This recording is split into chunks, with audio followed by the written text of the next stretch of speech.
আপনি কি জানেন বেডসোর বা প্রেসার সোরের কারণে রোগীর মৃত্যু পর্যন্ত হতে পারে? প্রেসার সোর বা বেডসোর হলো এমন একটি ক্ষত যেটি আমাদের শরীরের প্রেসার পয়েন্টগুলোতে দীর্ঘক্ষণ একই অবস্থানে থাকার দরুন অব্যাহত চাপের কারণে সৃষ্টি হয়।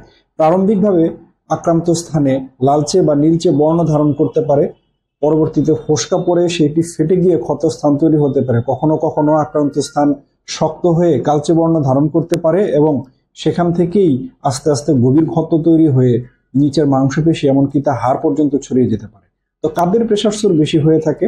সাধারণত দীর্ঘদিন যাবৎ শয্যাশায়ী অথবা হুইল চেয়ার আবদ্ধ ব্যক্তিরাই এতে আক্রান্ত হন। এছাড়াও কিছু রিস্ক ফ্যাক্টর রয়েছে, যেমন ডায়াবেটিস, অপুষ্টিতে ভোগা ব্যক্তি, বয়োজ্যেষ্ঠ ব্যক্তি, মেরুদণ্ডে আঘাতপ্রাপ্ত ব্যক্তি, যাদের প্রস্রাব বা পায়খানার কোনো নিয়ন্ত্রণ নেই, এ ধরনের ব্যক্তিরা প্রেসার সোরে বেশি আক্রান্ত হয়ে থাকে। চিকিৎসার ক্ষেত্রে বলতে হয় যে এ রোগে প্রতিরোধী হচ্ছে উপযুক্ত চিকিৎসা।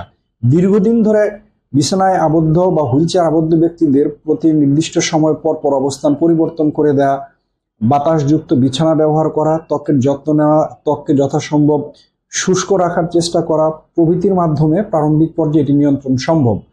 পর্যায়ে বেড়ে গেলে পরবর্তীতে অস্ত্রোপচারের প্রয়োজন হয়। আপনার পরিবারে প্রেসার সোর আক্রান্ত কোনো ব্যক্তি থাকলে বা লক্ষণ দেখা দিলে দ্রুত একজন প্লাস্টিক সার্জনের পরামর্শ নিন। ভিডিওটি ভালো লাগলে অন্যের নিকট শেয়ার করুন। ধন্যবাদ।